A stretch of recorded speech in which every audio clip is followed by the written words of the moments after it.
तो याद है वो महीनों की दूरी वाली तड़प? खैर, वो इंतजार खत्म हुआ और मिलने का एक मौका आ ही गया।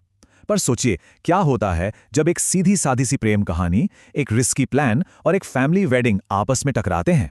नतीजा, एक ऐसी गड़बड़ जिसे कोई कभी नहीं भूल सकता।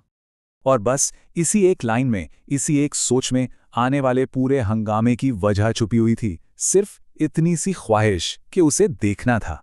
महीनों के लंबे इंतजार के बाद आखिरकार किस्मत ने एक दरवाजा खोला, और वो दरवाजा था एक फैमिली वेडिंग का।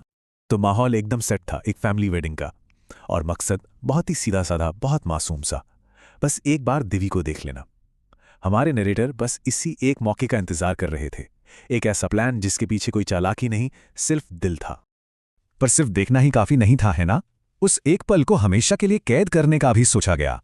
और बस यहीं से कहानी ने एक ऐसा मोड़ लिया जहां से सब गड़बड़ होनी शुरू हो गई। और इसी मोड़ पर एंट्री होती है एक शुभ चिंतक की।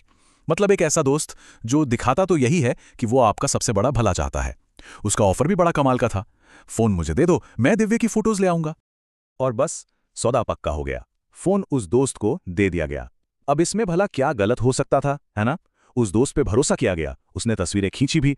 लेकिन उसके ठीक बाद उसने एक बहुत ही बड़ी गलती कर दी। तो अब यहां से मामला उलझना शुरू हो गया। वो फोन जिसमें वो सारी तस्वीरें थीं, अब अपने मालिक से दूर एक ऐसे सफर पर निकल चुका था जो काफी खतरनाक होने वाला था। और देखिए कैसे हालात काबू से बाहर होते गए। एक एक करके फोन हाथ बदलता गया। दोस्त से वो फोन गया दिव्य की मम्मी के पास, और मम्मी से पहुंचा चाचा के पास। अब कंट्रोल पूरी तरह से हाथ से जा चुका था।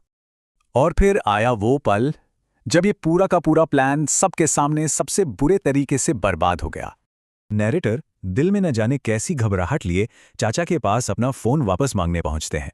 शायद यही उम्मीद थी कि फोन बस आसानी से वापस मिल जाएगा। लेकिन फोन की जगह उन्हें मिले 2 थप्पड़।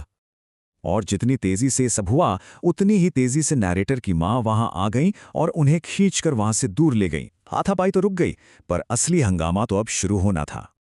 इसके बाद जो हुआ वो और भी बुरा था। शादी में जबरदस्त हंगामा खड़ा हो गया। दोनों परिवारों के पेरेंट्स बीच में आए, बातचीत हुई, और आखिर में नैरेटर से फोन अनलॉक करवाकर वो तस्वीरें डिलीट कर दी गईं। फोन तो वापस मिल गया, पर तब तक इज्जत का पूरा कबाड़ा हो चुका था। जब पूरी बाजी हार चुके थे और फोन वापस हाथ में आ गया था, तब करने को और कुछ बचा भी नहीं था। तो ये थी उस तूफान के बाद की एक खामोश वापसी। नैरेटर ने शादी और दिव्य दोनों को पीछे छोड़ा और अकेले लखनऊ के लिए वापस निकल पड़े। और यही सवाल है जो सोचने पर मजबूर करता है। क्या भरी महफिल में हुई वो बेइज्जती उस कहानी का अंत थी, या फिर ये किसी बिल्कुल ही नई और अनसोची शुरुआत की पहली दस्तक थी?